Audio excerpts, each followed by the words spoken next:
Só que não tem nada de magia nessa história. É realidade e bancada com dinheiro público. O quarto aqui enorme, espaçoso. Aí Marco abrindo o cofre para guardar o dinheiro dele. Daqui a pouco vamos ver o desfile de Natal Luz. E por isso, virou caso de polícia. Os 11 vereadores e um contador da Câmara Municipal de Santa Rita, na Paraíba, foram presos em flagrante na madrugada do último dia 5, quando voltavam do Recife, onde desembarcaram. A prisão foi na rodovia quando seguiam para casa. Conseguindo documentar efetivamente os possíveis desvios de recursos, a gente trabalhou com a ideia de interrupção da ação, no momento em que eles retornavam da viagem. Essa viagem começou no dia 31 de outubro. 11 vereadores, o contador da Câmara e 5 parentes faziam parte dessa excursão. O evento era público, mas eles não queriam chamar a atenção. Amigos do grupo, tem o maior cuidado do mundo pra quem a gente fala, pra onde a gente vai, que hora a gente vai sair, pra chegar no aeroporto, a gente não ficar aglomerado, já vai lá, faz o check-in, já entra na sala. A justificativa da viagem, segundo os vereadores, está neste panfleto, um curso de capacitação. Neste outro panfleto, a mesma palestrante de Gramado está agendada para um curso no Nordeste no mesmo período. As imagens das câmeras do hotel registraram a movimentação dos vereadores e parentes. Flagrou até a selfie solitária da vereadora, conhecida como Rosa do Vaqueiro, e mostrou o suposto curso nesta sala. Um encontro bem simples, mas suficiente para estampar o crachá, fazer o registro de presença e fotos.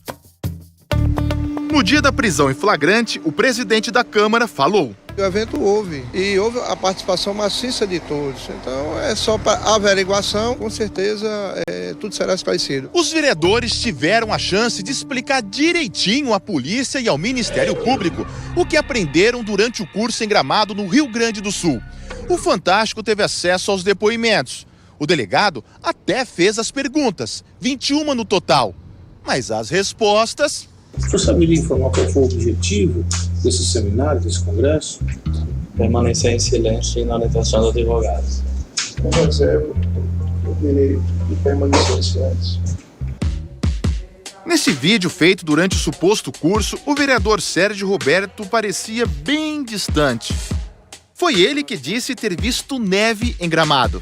É só neve daqui, ó. Na audiência de custódia, esse se enrolou. Qual é o nome do curso?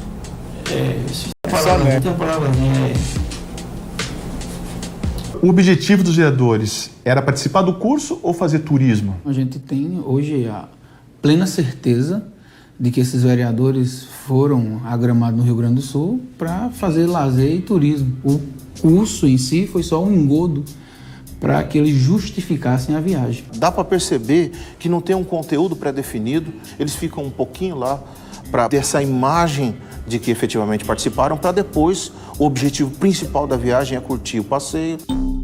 Em nota, a empresa ICAP disse que não houve qualquer irregularidade na execução do evento. E não é a primeira viagem que o grupo faz para esse tipo de curso. De julho até agora, a maioria dos vereadores aqui de Santa Rita passou mais tempo viajando para cidades turísticas do que participando de sessões da Câmara. Foram 30 dias de viagem e 26 sessões. Segundo as investigações, eles já estiveram em Gravatá, Pernambuco, passaram por Natal e Foz do Iguaçu. O vereador Bruno registrou presença em vários cartões postais. Delícia, tô aqui, ó. Show de tango. Segundo o Tribunal de Contas, Santa Rita é a cidade da Paraíba que mais gastou com diárias e despesas de viagens no ano passado. Mais de R$425 mil. Este ano, até agora, essa despesa já passa de R$500 mil. Mas na Câmara, o assunto é economia. E o recurso, infelizmente, é pouco para atender a demanda de todos. Você que está aí nos vendo e nos ouvindo, faça o julgamento, analise e cobre. Nós fomos. Estamos chegando no endereço que o presidente da Câmara deu para a polícia. O endereço que ele passa para todo mundo é esse aqui, que é a residência dele. Mas onde ele passa a noite, onde ele dorme, onde fica com a família? Eu não sei explicar. Os moradores de bairros mais pobres dizem que agora os vereadores sumiram. Pra mim não tá nada certo, tá tudo errado. Aqui pro bairro falta tudo. Os esgotos aqui é para as crianças brincar, isso é tudo esgoto. Santa Rita possui a 4ª economia do estado da Paraíba. É uma cidade rica em fontes de água mineral. Na contramão disso, também é uma cidade onde menos de 10% de sua população tem saneamento básico. Os vereadores são investigados por peculato, que é o uso do dinheiro público em benefício próprio. Vão responder ao processo em liberdade. E nesta semana, o Ministério Público pediu o afastamento deles. A decisão ainda não saiu. Diego Cabral é filho e advogado do presidente da Câmara. Ele disse que a casa que visitamos é de Anésio, mas está alugada. Falou também que o curso existiu e foi legal. Existem vídeos das palestras, certificados, fotos, relatos da própria palestrante informando os temas que foram ministrados. Os advogados dos outros vereadores e do contador seguem a mesma linha. Tanto a defesa tem documentos que comprovam isso, como o próprio Ministério Público diligenciou e atestou em loco que o evento aconteceu. Para o Ministério Público, o evento aconteceu, mas foi de fachada. Se fosse uma armação, as passagens, as hospedagens e as diárias não teriam sido publicadas num portal de transparência. Não há uma pessoa de bem que vá a um local que tem um perfil turístico maravilhoso e você faça a sua parte oficial, a que você foi fazer, e você aproveite e conheça a cidade. Nós estamos aqui representando o povo. Façamos honrar essa confiança que nos foi dada.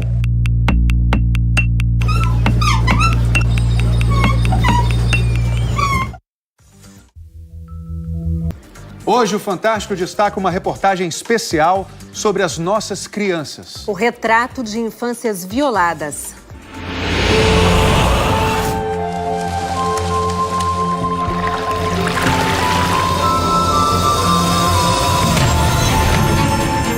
Anos depois da Convenção sobre os Direitos da Criança, se tivesse água encanada.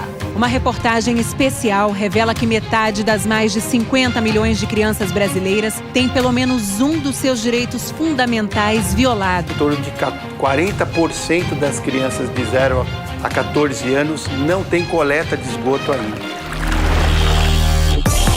Um dos pensadores mais influentes da atualidade, o israelense Yuval Noah Harari, falou ao Fantástico sobre o desafio de educar os jovens brasileiros para o novo mundo da tecnologia e alertou: mas vocês não têm muito tempo. And you don't have a lot of time.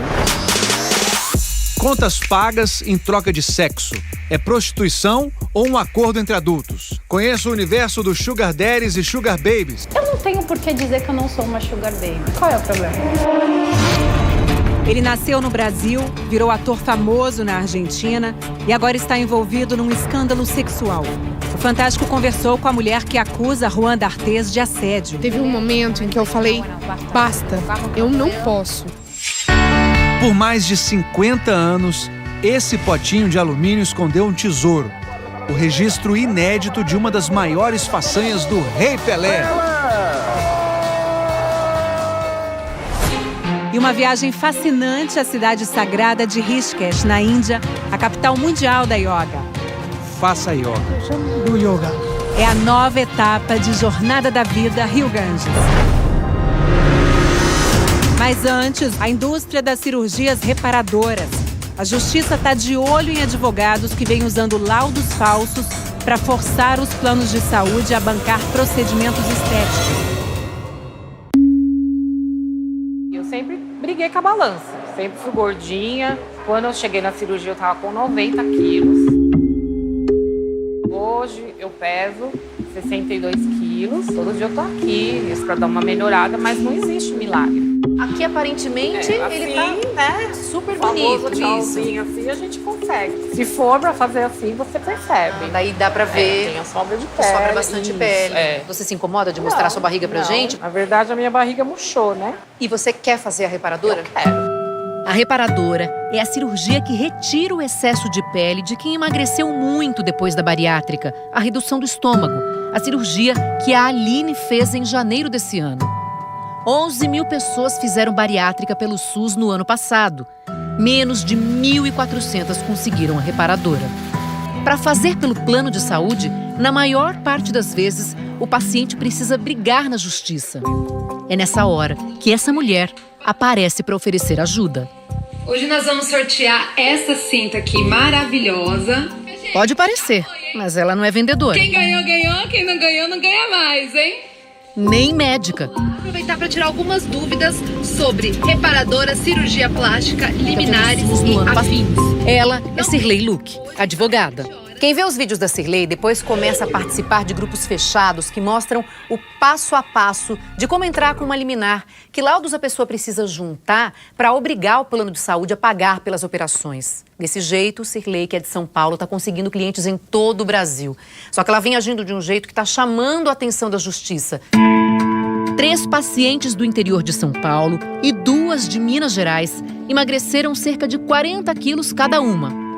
Elas são de cidades diferentes, mas nos processos delas, os laudos que indicavam a necessidade das reparadoras eram de um mesmo médico, um cirurgião plástico de Vila Velha, Espírito Santo, que para cada uma delas pedia de 4 a 7 cirurgias.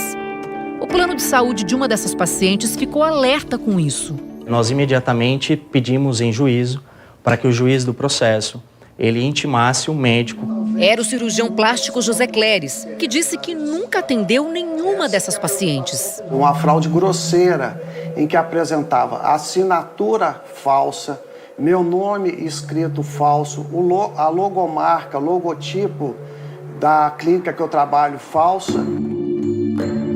A justiça passou a acompanhar os passos de Cirlei Luque. Viu que, além dos processos com 5 laudos falsos, ela tem cerca de 120 ações na área da saúde, só em São Paulo. A maior parte obrigando convênios médicos a arcar com os gastos das reparadoras. Existe um núcleo no Tribunal de Justiça de São Paulo que fica de olho em advogados que buscam o judiciário com um grande volume de processos parecidos. Se percebe que é massificado, porque ela não pontua as necessidades de cada autor. Você vê que é uma distribuição em série de processos. Cirlei diz que aciona a justiça tanto assim porque os planos de saúde nunca querem pagar a reparadora. Os planos de saúde, por sua vez, dizem que arcam sim com os custos, mas só pagam se a cirurgia não for estética. Tem que comprovar problemas de saúde. Dermatites, micoses, infecções, doença física. Mas existe um aspecto da doença emocional que não pode ser subestimado. O fator psicológico não é considerado pelos planos. Além disso, quando os planos aceitam cobrir a reparadora por problemas de saúde, eles só querem pagar a dermolipectomia, retirada de excesso de pele da barriga. Eles dizem que seguem normas da Agência Nacional de Saúde. Falta um pouco as operadoras se conscientizarem quando aquilo de fato é importante, é necessário, se judicializa para buscar esse a mais. E assim se forma um ciclo que está superlotando a justiça. Os planos negam, os advogados recorrem, a justiça começa a receber muitas ações. No meio de tantos processos, aparecem exageros. Em um dos laudos, por exemplo, o cirurgião plástico diz que a paciente precisa de 8 reparadoras em várias partes do corpo. Inclusive no rosto, ela deveria retirar excesso de pele das pálpebras. O custo disso tudo, cerca de R$200 mil. Um advogado que também se especializou nesse tipo de ação é Columbano Feijó. Ele é de São Paulo e também está na internet falando sobre reparadoras. O senhor tem várias ações desse tipo? Ativas hoje, em torno de 1.200, 1.300, mas contando com todos os processos, a gente já chega quase em 3.000 processos. Os laudos são sempre muito iguais para todos, o que, segundo a Justiça, poderia indicar um esquema. Existe isso no caso do senhor? Não existe. Uma pessoa que ainda tem sobras de pele, ainda é uma pessoa que está em tratamento. Pedimos para o presidente da OAB de São Paulo analisar a conduta dos advogados Columbano e Cirlei. É difícil, hein? Perder esse tipo de ação é difícil. O advogado não pode prometer êxito na medida judicial que ele vai adotar, porque isso não depende da sua atividade profissional. Eu ganho muitas vezes porque a negativa do plano de saúde é abusiva. Para combater essa negativa é necessária a ação judicial. O número sorteado foi o número 7! Pode isso, doutor? A advocacia não pode oferecer serviços mediante a apresentação de sorteios, de brindes, a captação indevida de clientela. É prática infracional, é uma questão que devemos submeter à apreciação do Tribunal de Ética e Disciplina. Causas que nós temos, posso falar? No caso da advogada Cirlei, a polícia também está investigando os laudos falsos que estavam em 5 ações. O crime é de falsidade de documentos. A polícia vai tentar descobrir quem falsificou o documento e se há um grupo que se formou para praticar esse tipo de crime. Procurada pelo Fantástico, a advogada Cirlei disse que documentos como laudos são de responsabilidade da parte contratante, ou seja, do cliente. Também falou que as acusações de que tenha feito captação de clientes são totalmente inverídicas. A Aline, do começo da reportagem, vai tentar a reparadora. Se for ter que ir para a justiça, vamos tentar. Vou tentar. Mas diante de tantas liminares, tantas ações suspeitas, tem medo que a resposta demore. E pior, tem medo de ouvir um não. Chegar na minha vez de ir na justiça, chegar no juiz, o juiz já está saturado de estar com tanta liminar para poder aprovar, e aí chega na minha vez e não aprova. É frustrante você ter que passar por tudo isso, chegar lá na hora e não receber aquilo que você espera, né? A seleção sub-17 fez a maior festa lá no estádio Bezerrão, no Distrito Federal. Garotada tetracampeã acabou de levantar a taça. Bora ver. Legal, Tadeu, legal, Poliana. Para todo mundo ligado no Fantástico, como prometido, chegou o grande momento. O presidente da FIFA, Gianni Infantino, ao lado de Ronaldo Fenômeno, ao lado de Cafu, vai entregar a tão desejada taça de tetracampeão do mundo. Olha a camisa do Thales Magno, machucado, ele deixou o Mundial, mas é homenageado pela garotada do Brasil. 97, 99, 2003, 2019, pela primeira vez sediando a competição. O Brasil é campeão do mundo sub-17, tetracampeão do mundo! Uma imagem para rodar o planeta. 16 anos depois, o Brasil volta a levantar a tão desejada taça do mundo. O Brasil, Tadeu, Poliana, amigos do Fantástico, é tetracampeão mundial sub-17. Voltamos com o Fantástico. Vale a festa, dá-lhe Brasil! Que festa maravilhosa, bonito valeu, Vilani. E ainda hoje no Fantástico, a cobertura dessa conquista maravilhosa e a repercussão dessa conquista. Vai ser demais. Os cavalinhos estão com tudo hoje. Potrinho. E o Potrinho também. Uma torcida vibrando pelo seu time é uma das visões mais bonitas que o futebol pode proporcionar. Mas ainda existe uma minoria que envergonha o esporte. Totalmente conectado aos desafios do planeta, embora prefira viver sem um smartphone. Eu fico mais tranquilo sem essas distrações do telefone toda hora. Hoje, para as pessoas, está cada vez mais difícil manter o foco, ter a mente tranquila. E se você não tem paz na sua mente, você nunca vai ter paz fora dela. Com seu primeiro livro, Sapiens, Harari transformou a história da humanidade em best-seller. Somou traduções em 50 idiomas e vendeu 12 milhões de exemplares. O mais recente trabalho, 21 lições para o século XXI, é o motivo da sua primeira visita ao Brasil. E por que tanta gente quer saber o que esse professor universitário tem para dizer? Porque ele fala das possibilidades de futuro para todos nós, e nem todas são animadoras. Países como Estados Unidos e China perceberam que quem controlar a inteligência artificial e as informações sobre as pessoas vai controlar o mundo. Para países como o Brasil, que levaram mais de 100 anos para começar a superar o abismo em relação às potências industriais, o risco é que esse abismo volte a se abrir. O professor alerta: a próxima colonização pode ser tecnológica. Talvez a gente veja o nascimento de impérios digitais, que não vão precisar montar grandes exércitos, mas apenas extrair informações suficientes para controlar países e pessoas à distância. Para Harari, quem ficar de fora dessa revolução tecnológica pode se tornar um ser humano irrelevante, sem função e sem emprego. No século XXI, o problema não é mais os ricos te explorarem, mas eles não precisarem de você, o que é muito pior, porque daí não vão te escutar nem investir em você. E como se preparar para tantas transformações? A linha de frente tem que ser a educação. As mudanças na economia vão demorar 20, 30 anos. Mas na educação, não dá para ficar parado esperando esse futuro chegar.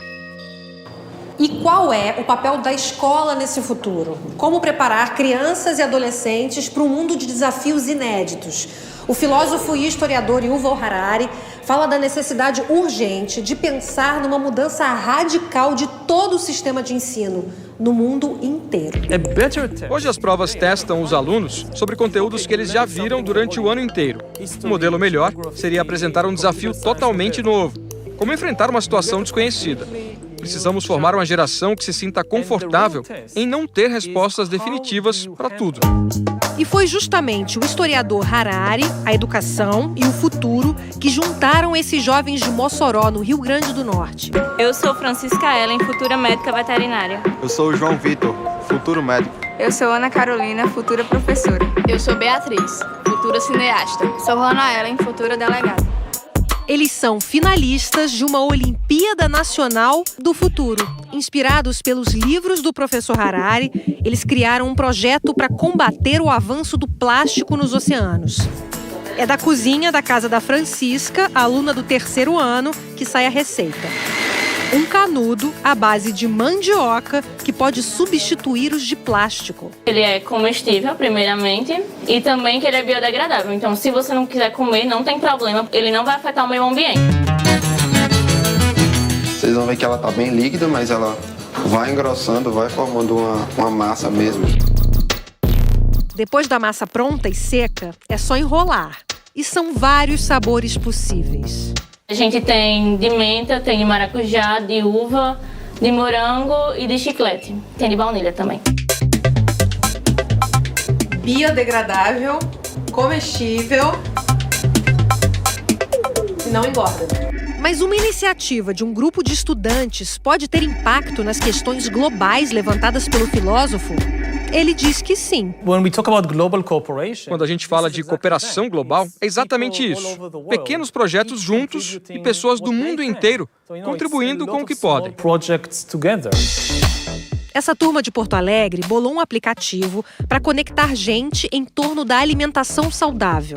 Acho que a Olimpíada abre muito espaço para pensar sobre coisas que a gente precisa para o nosso futuro e coisas que a gente tem que fazer hoje para isso acontecer. A final da Olimpíada foi ontem em São Paulo. Um dia inteiro de ensaios, apresentações, expectativa, até... O vencedor é... Biozinga! E não é que o canudo ecológico da equipe da Francisca levou o primeiro lugar. Outro projeto de estudantes de Mossoró, uma iniciativa de preservação de abelhas, ficou com a prata. Fortaleza levou o bronze para casa com um kit de física e química, feito com materiais recicláveis. Fiquei muito feliz em ver o que esses estudantes estão fazendo. Espero que levem todos os projetos para frente, porque o futuro realmente depende deles. Antes de encerrar, pergunto para Harari como ele vê o futuro do Brasil. Vai depender das decisões que vocês, brasileiros, vão tomar nos próximos anos. A mesma revolução na tecnologia pode criar sociedades bem diferentes. E vocês podem usá-la para criar outros futuros para o Brasil. Mas vocês não têm muito tempo. Thank you very much. Thank you. Very much.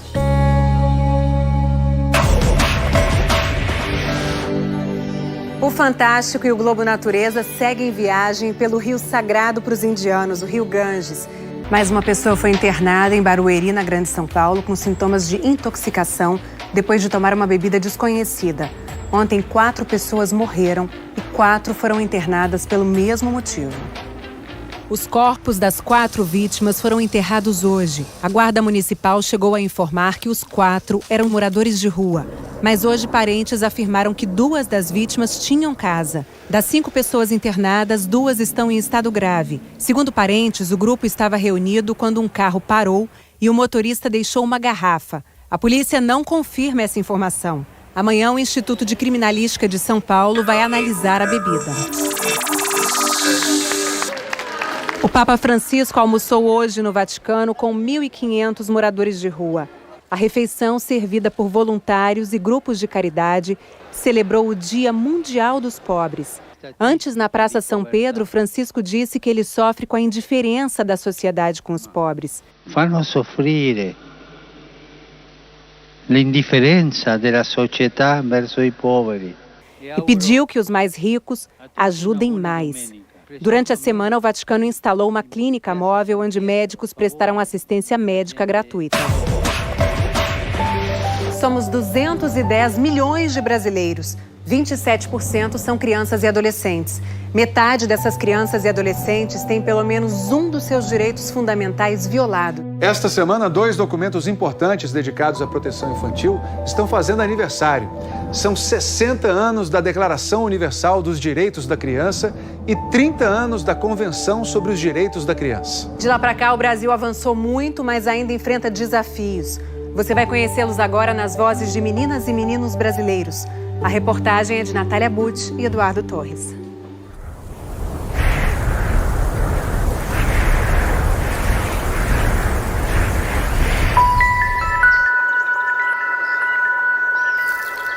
Meu nome é Everton Dias, tenho 12 anos, moro no Murui, município de Santarém, interior do Pará.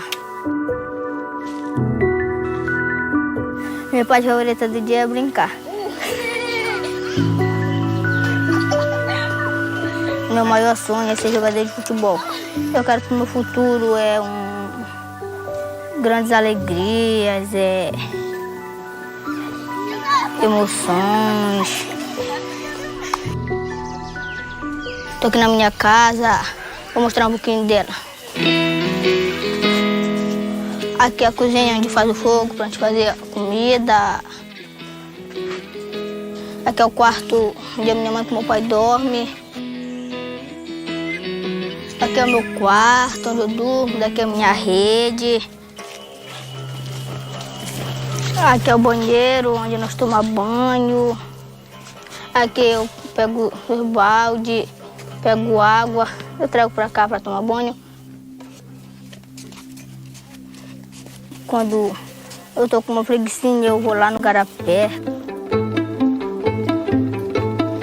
Tem mais espaço para tomar banho, mergulhar.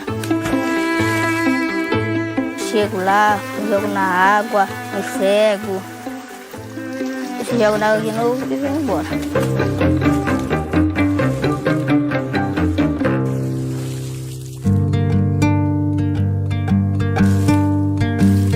Se tivesse água encanada, ia ser melhor nas tarefas do dia a dia.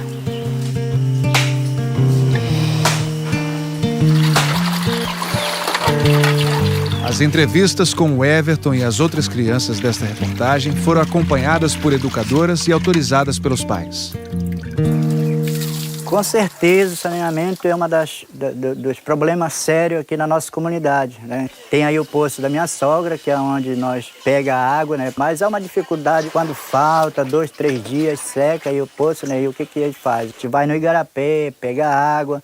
Nós sabemos que a nossa água do nosso igarapé é uma água totalmente poluída. Quando a gente fala em saneamento básico, nós estamos falando em levar para as pessoas água tratada, água potável, coleta e tratamento de esgoto. 40% das crianças de 0 a 14 anos não tem coleta de esgoto ainda. Isso é quase 20 milhões de crianças.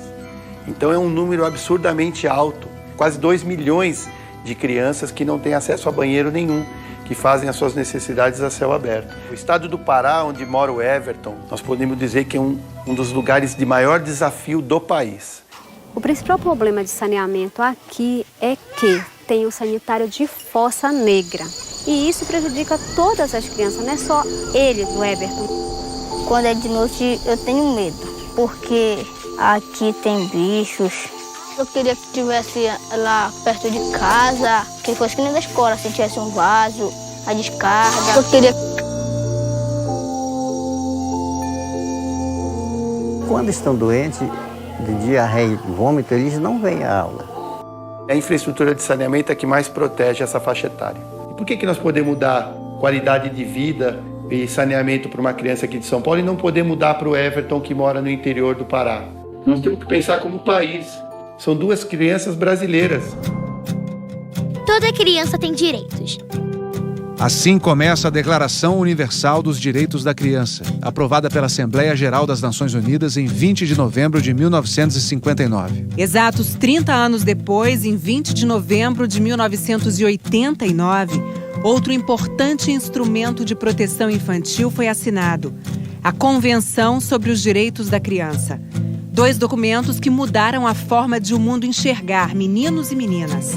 Existia uma ideia de que a criança era incapaz, de que a criança era imatura, de que a criança não estava completa. Esses documentos trouxeram uma nova visão, colocando a criança e o adolescente como sujeitos de direitos. É preciso que a gente retome essa ideia de que crianças e adolescentes devem ser prioridade.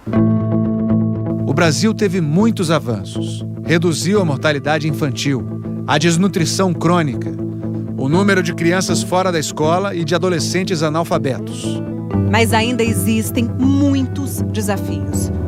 A criança terá direito a crescer e se desenvolver em boa saúde. Nós temos um compromisso com as Nações Unidas de universalizar água e esgoto até 2030. Se a gente continuar avançando nessa velocidade dos últimos 10 anos, nós não vamos alcançar nunca essas metas. A Prefeitura de Santarém diz que trabalha com a captação de recursos para incluir comunidades ribeirinhas, como a do Murui, num plano de construção de microsistemas de abastecimento de água.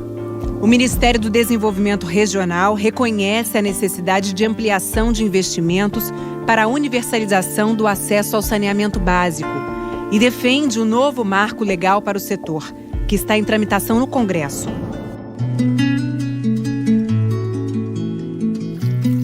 Se aqui em casa tivesse banheiro, assim, chuveiro dentro de casa, seria um pouquinho melhor. Aí a gente foi possível a gente melhorar.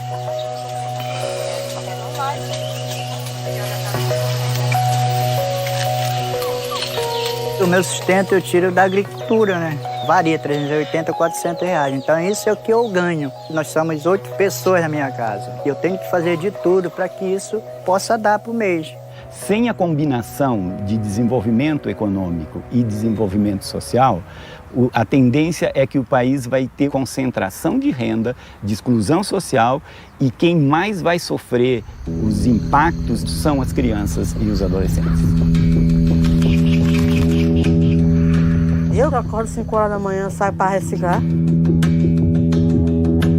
A única renda que nós temos. Passo a sustentar a família de 7 comigo e minha mãe, entre um torno de seus 70 a 100 reais por mês. Meu nome é Ana, tenho 9 anos, eu moro no bairro do Uruguai, em Salvador. Minha mãe precisava da minha ajuda, entendeu? A gente botava dentro do carrinho garrafa, latinha, ferro, alumínio. O problema do trabalho infantil é comum, sim. A Noemi saiu um dia com a mãe e a avó ficou desesperada, né? Procurou até a gente, a escola interferiu junto. E isso é para estudar, não trabalhar. Tem criança que hoje em dia nem sabe ler e escrever porque fica trabalhando em vez de ir para a escola. Isso não aconteceu comigo. A situação que viveu Noemi, infelizmente, é comum para aproximadamente 2,7 milhões de crianças no Brasil, numa faixa etária de 5 a 17 anos de idade. Não se deve permitir que a criança trabalhe antes de uma idade mínima adequada. Em nenhum caso será permitido que a criança se dedique a qualquer emprego que possa prejudicar sua saúde ou sua educação. As crianças deixam de estudar, deixam de fazer as atividades para ir vender bala, para ir lavar carro. A gente vai lá, conversa com os pais e vai botando essas crianças para fazer outra atividade em vez de trabalhar. Minha parte favorita do dia é o espaço cultural, que lá eu brinco e faço várias coisas. Na realidade, criança não trabalha, né? Criança, na verdade, dá trabalho. A Noemi representa um momento de consciência das famílias que vivem uma situação de vulnerabilidade. Ela representa uma descoberta da família de que a educação deve estar no centro do desenvolvimento da criança. O Ministério da Economia afirma que o Brasil assumiu o compromisso de eliminar todas as formas de trabalho infantil até 2025. e diz que no ano passado, quase 2.000 crianças e adolescentes foram retirados de situações irregulares. Hoje, o grande desafio que o país precisa enfrentar é a redução de homicídios de adolescentes. A cada dia, 32 adolescentes são assassinados no Brasil. E a maioria deles são adolescentes de comunidades pobres e negros. E moradores do Complexo da Maré, inclusive crianças, mandaram cartas ao Tribunal de Justiça do Rio pedindo proteção contra os constantes tiroteios. Não merecemos viver do jeito que vivemos em dia de operação. Todos nós ficamos aflitos com o helicóptero dando tiros de cima para baixo. Crianças morrendo.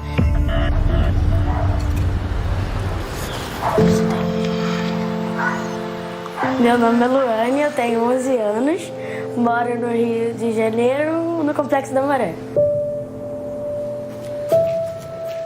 Saber que pode acontecer a operação a qualquer momento não é bom. Isso nos atrapalha, nosso estudo, nossa vida e até mesmo o nosso psicológico. Meu nome é Miguel Santos, tenho 15 anos, moro no Rio de Janeiro, no Complexo da Maré.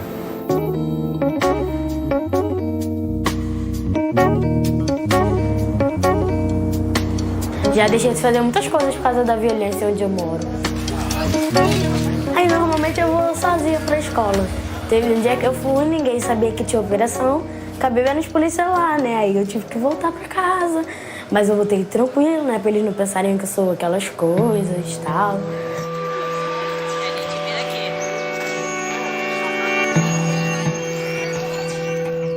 A gente se sente perdido, se sente desvalorizado, meio que excluído, como se a gente fosse a raiz do mal, entendeu? É muito triste ter que conviver com isso e não saber quais momentos você vai estar vivo ainda.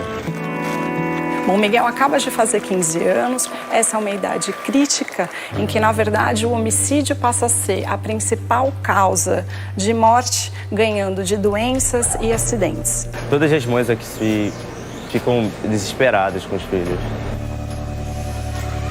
Quando demora muito, eu fico muito preocupada, às vezes até choro. Quando ele aparece, que eu vejo que ele já está no quarto dormindo, eu agradeço muito a Deus.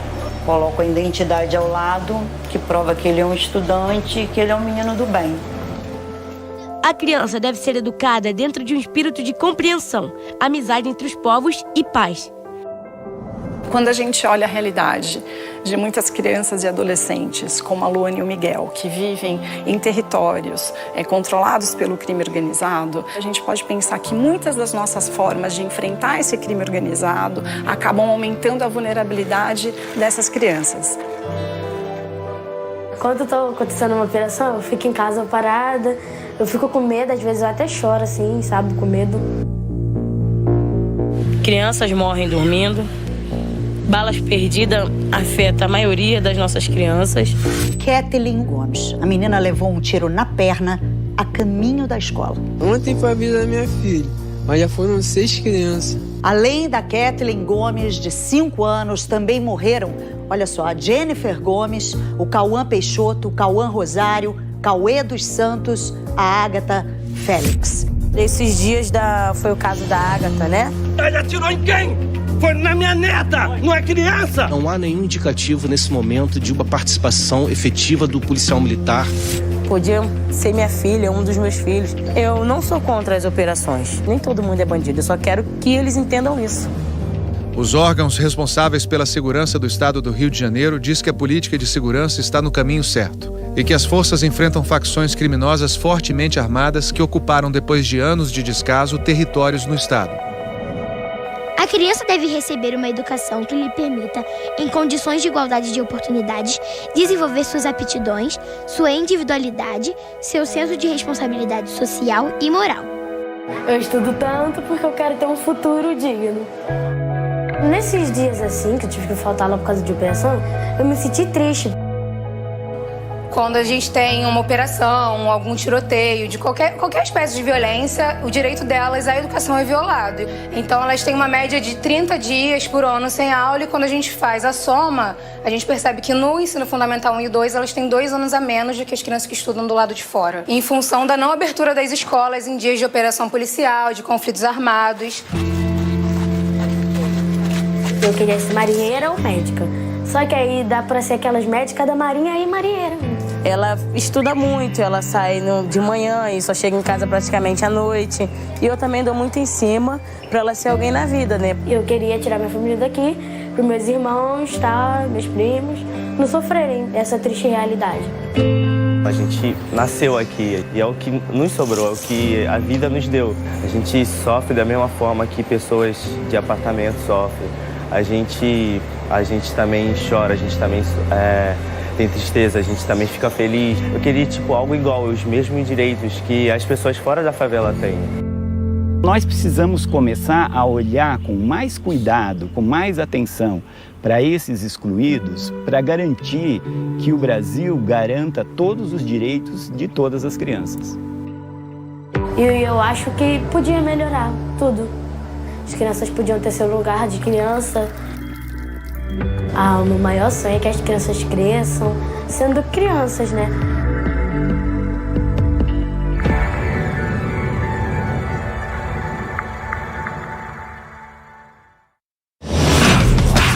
No próximo bloco, já ouviu falar em Sugar Baby? A gente vai explicar que relacionamento é esse. Sugar Baby, Sugar Daddy, Sugar Mommy. Já ouviu falar? Pelo mundo afora, milhões de pessoas procuram alguém que pague as contas em troca de sexo, companhia e até afeto. Tem uma história dessas na novela Dona do Pedaço. Muita gente se orgulha desse tipo de relacionamento, mas também há quem veja como uma forma de exploração.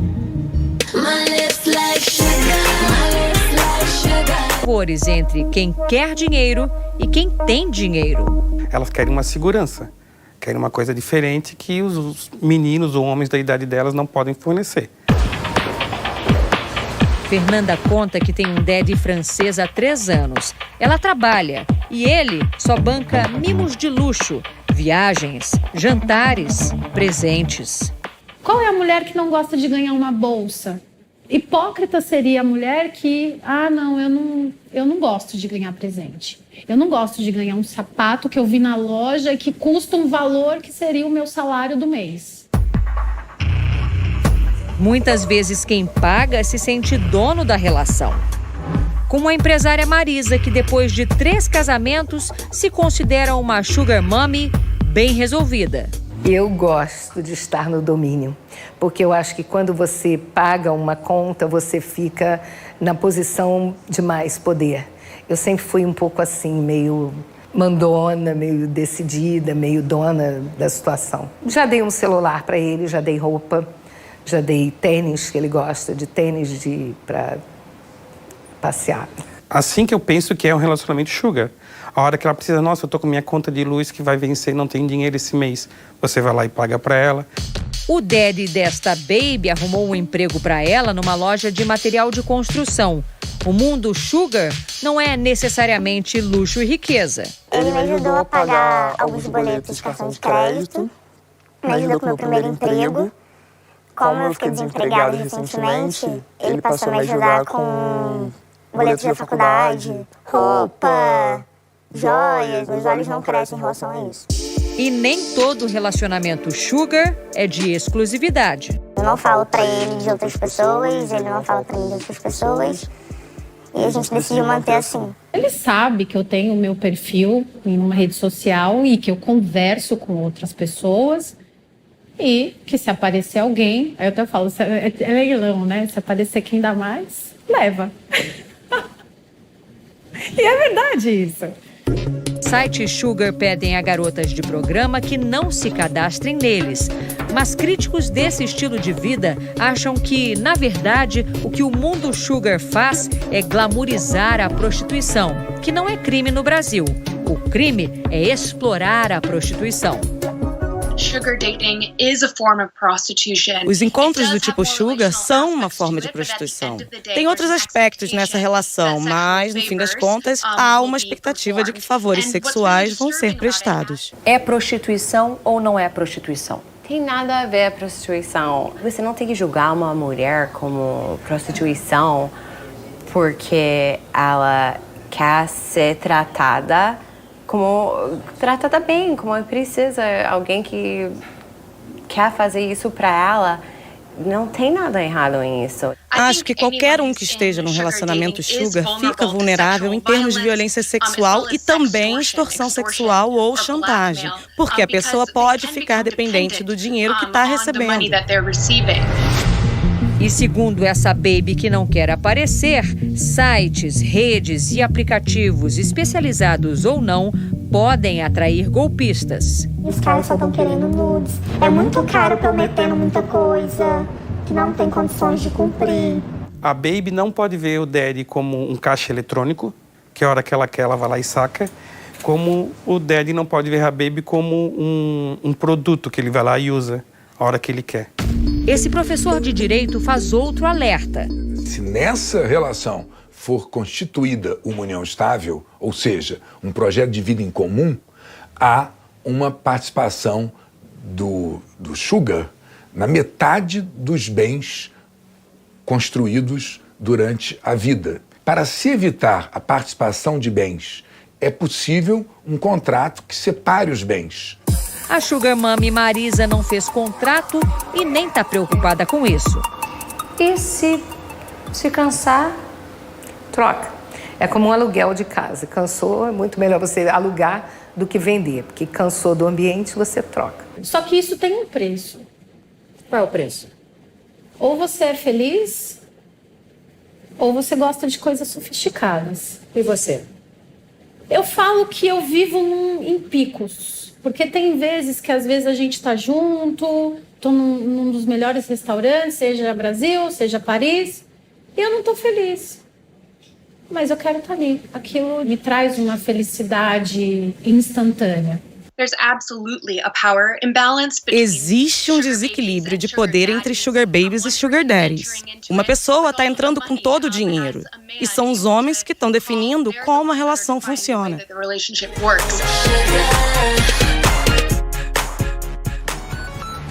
Juan D'Artés, um ator nascido em São Paulo que ficou famoso em novelas argentinas. Um astro envolvido num escândalo sexual. Juan está sendo acusado por atrizes argentinas de estupro. Para fugir das autoridades, ele voltou para o Brasil. O silêncio pode ser o cúmplice mais íntimo de uma vítima de violência sexual. Para a atriz Thelma Fardin, foram quase 10 anos sem conseguir falar. Thelma é uma atriz muito conhecida na Argentina. Aos 16, participou de uma novela adolescente que fez tanto sucesso que o elenco saiu em turnê pela América Latina em 2009. O grupo contava com poucos adultos, entre eles Juan D'Artés. É um ator de novelas, um cantor também, muito conhecido, muito famoso e muito respeitado. Juan nasceu em São Paulo em 1963. É quase 30 anos mais velho que Thelma. Filho de argentinos, cresceu, morou, fez carreira no país vizinho e, legalmente, é também cidadão argentino. Pelo menos 6 outras atrizes denunciaram que o galã se aproveitava na hora de gravar as cenas românticas. Em comum, todas diziam que ele repetia sempre a mesma frase: "Olha como você me deixa." Essa frase é um artifício que esse homem usa para colocar a responsabilidade na vítima. As atrizes foram à televisão denunciar Juan D'Artés. Até esse momento, a estratégia dele era processar as atrizes por calúnia, injúria, danos à imagem. E com isso as amedrontava e as impedia de seguir. Até que Thelma resolveu procurar a justiça. Ela foi a Nicarágua, onde 10 anos atrás, ela e Juan fizeram a última etapa na turnê da novela adolescente. Tinha 45 anos. Ele tinha 45 anos. Uma noite começou a beijar meu pescoço. Eu disse não. Eu lhe disse que não. Ele agarrou a minha mão, me forçou a tocá-lo e disse: "Olha como você me deixa." E me disse: "Mira como me pones." Ele me jogou na cama, arrancou meu short. Eu continuava dizendo que não.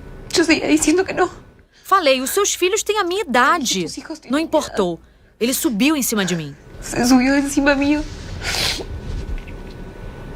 E me penetrou. Depois de prestar queixas às autoridades, Thelma e outras atrizes denunciaram Juan publicamente e postaram o vídeo com o relato. Estamos falando de um crime grave, estupro de uma menor. Thelma tinha 16 anos. O caso ganhou capas de jornais, matérias especiais em revistas, virou tema de discussão na TV. Foi o relato mais doloroso. O Fantástico procurou Juan D'Artés, mas ele não quis dar entrevista. A única vez que o ator falou no assunto foi para o canal A24 da Argentina. Negou as acusações e disse que também iria para a Nicarágua para tentar provar a sua inocência. Eu vou a Nicarágua, eu vou me apresentar. Foi ela que veio para cima de mim. Eu falei, você tá maluca? O que você tá fazendo? Eu sou mais velho. Fui eu que disse a ela que eu tenho filhos da idade dela. Por Deus, por que eu faria uma coisa assim? Como posso fazer uma coisa assim? E ele realmente deixou a Argentina, mas rumo ao Brasil. Partiu de um aeroporto pequeno, num voo em direção a São Paulo. Algumas fotos mostram a rotina dele no país. A Justiça da Nicarágua emitiu um pedido de prisão do ator. Na última quinta-feira, a Interpol disparou um alerta vermelho. No Brasil, ele acha que está protegido. Ele não pode ser extraditado porque é cidadão brasileiro. O que a gente precisa é que o Estado do Brasil coopere. Em nota, a Polícia Federal do Brasil disse que está acompanhando o caso e ajudando as autoridades estrangeiras. Por ser brasileiro, Juan não pode ser preso no Brasil até que o Supremo Tribunal Federal faça um pedido de prisão preventiva. Ainda não se sabe quais serão os próximos passos da denúncia. Como que a acusação vai fazer com que este caso chegue à justiça brasileira? Mas aqui na Argentina, Thelma e outras atrizes encorajaram muitas mulheres a não mais conviverem com o silêncio. Para se ter ideia, na linha telefônica de atendimento a mulheres vítimas de violências, as denúncias aumentaram 1.400% a partir do caso da Thelma. Relatos de mulheres de até 80, 90 anos que passaram a vida em silêncio. Socialmente, eu sinto que houve uma quebra, um antes e um depois. Tenho 77 anos e vivi uma época em que a mulher não podia se expressar e sempre era acusada de mentirosa. Thelma escreveu um livro sobre o caso e publicou alguns comentários ofensivos que recebeu em suas redes sociais de pessoas que não acreditam em sua versão. Eu acredito no Juan D'Artés. Ele sempre me pareceu uma boa pessoa na televisão. A questão de acreditar nele ou não é da nossa cultura machista, de não se acreditar na vítima. Absolutamente machista, onde não se lhe crê a vítima. Jorge Rial é apresentador de um programa popular na TV. Ele conta que depois do caso, o tema gerou um debate na sociedade argentina. Especialmente no meio artístico, o assédio era considerado normal. Agora não. Mudou tudo e isso é muito bom. É preciso ter respeito pelas colegas. É uma revolução, ou melhor, uma evolução. Os homens mais velhos da minha geração, nós somos machistas em recuperação, buscando se adequar a uma nova etapa. Não é fácil, mas é muito bom. Não é fácil, mas está muito bom. A jornalista Valéria Sampedro vê no caso um caminho sem volta. É um processo longo, mas acredito que sim. A gente vê isso nas ruas, na mobilização das mulheres cada vez maior. Parece uma frase pronta, a mulher empoderada. Empoderar-se é saber que tem direitos e começar a exercê-los e exigi-los. O saldo positivo é ver o que aconteceu com a sociedade. O mais difícil é parar de se sentir responsável e é que somos culpadas. Quando você se liberta disso, é que você consegue enfrentar a possibilidade de falar. A arte de não se calar é não aceitar mais conviver com o silêncio.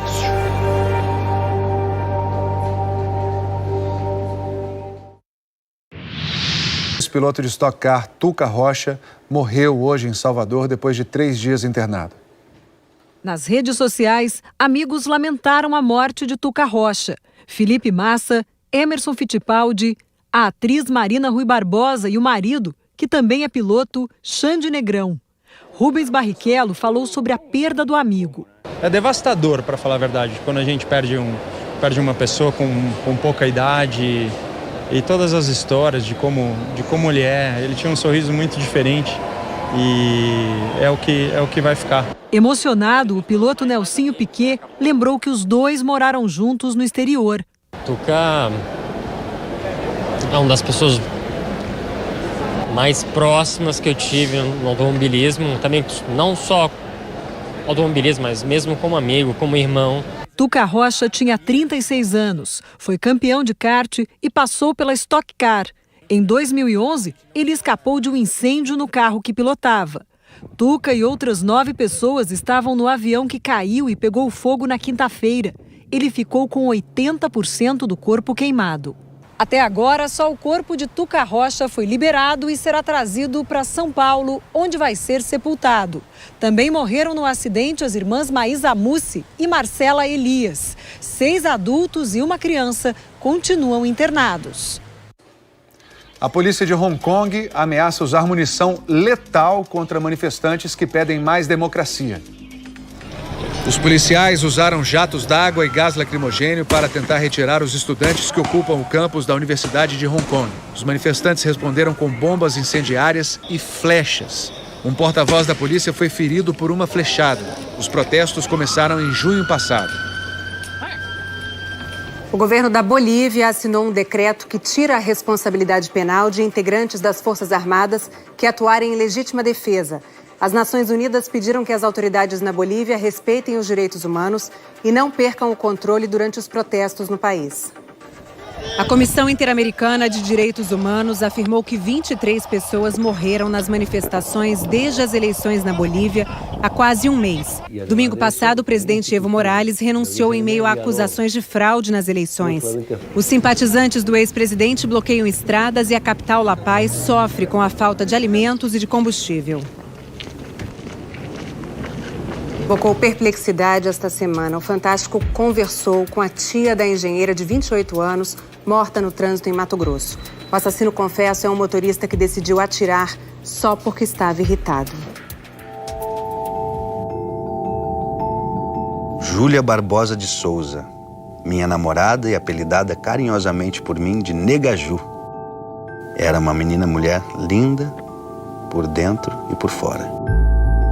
Vitor Fioravante, o namorado de Júlia, ainda está em choque e não gravou entrevista, mas escreveu uma carta que o ator Rafael Cardoso lê agora para o Fantástico.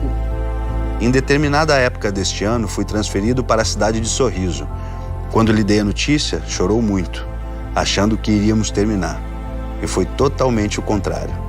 Isso só nos aproximou e nos fortaleceu mais. Júlia tinha conhecido Vitor em Cornélio Procópio, interior do Paraná, onde ela ainda morava com a família. Era o aniversário do Vitor e ela aproveitou e também ela iria fazer uma entrevista de emprego lá para o estado do Mato Grosso e talvez ela ficaria para lá também se acontecesse. Ia ficar longe, ela até comentou isso. O autor do disparo que matou Júlia é Jackson Furlan, que se apresentou à polícia e está preso em Sorriso, no interior de Mato Grosso. Jackson jamais colocou os pés em uma delegacia de polícia antes desses fatos. É pessoa conhecida na sociedade, pessoa de bem e que infelizmente cometeu um erro. O erro de sacar uma arma e disparar. À 1h30 da madrugada, já no dia 9 de novembro, um sábado, o casal parou em um posto de gasolina para comprar um refrigerante e uma barra de chocolate. Júlia ficou no carro. Na mesma hora, Jackson Furlan e a esposa dele, Michele Ferri, se despediram dos amigos e saíram de um bar que fica na mesma avenida do posto. Consumiu grande quantidade de bebida alcoólica. Vitor e Júlia pararam atrás de um carro preto no engarrafamento e logo atrás parou a caminhonete também branca de Jackson Furlan. Foi aí que tudo começou.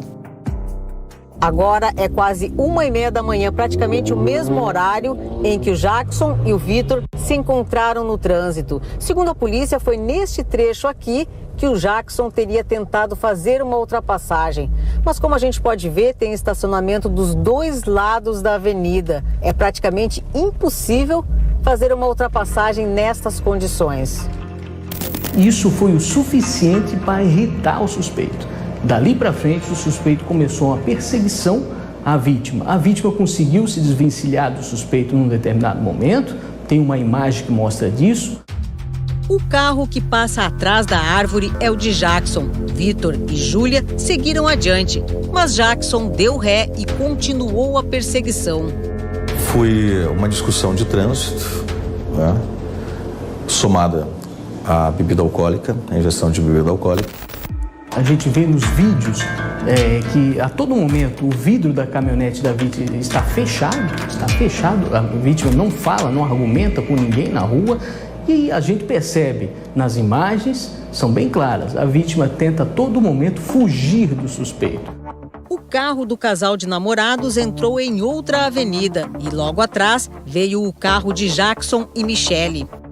4 quarteirões adiante, neste cruzamento, Jackson abriu o vidro do carona e fez um único disparo.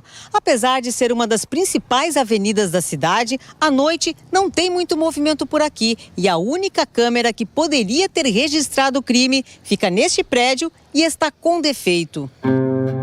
Em seguida, Jackson fugiu. Dá um tiro em direção à cabeça da vítima, você não quer assustar, você quer matar ela. Essa arma não tem registro em seu nome, ele também não tem o porte. Além de uma arma ilegal, Jackson ainda vai responder por 2 crimes. Ele pode pegar de 12 a 30 anos de reclusão, é o que indica por homicídio doloso no Código Penal, né? Podendo ter aí mais um crime de embriaguez ao volante. Nós procuramos a esposa de Jackson, Michele, em 2 endereços diferentes, mas não a encontramos. Em depoimento à polícia, Michele contou que Jackson tem uma personalidade muito explosiva e agressiva e que está fazendo consumo exagerado de álcool. Uma arma na mão de uma pessoa que não sabe manusear, combinado à ingestão de álcool, não me parece que possa ter um resultado diferente deste trágico que nós observamos. Gratidão por ela ter passado, por ela ter vivido esses 28 anos.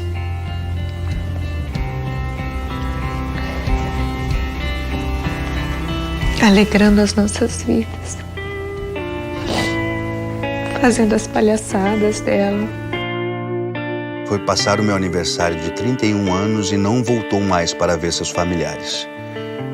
Devido a uma pessoa que, no mínimo, posso chamar de desequilibrada. Ceifou a vida dela com um tiro sem ter motivo algum. A amo para sempre, Júlia. Será sempre uma bela lembrança. Assinado seu eterno namorado, Vitor.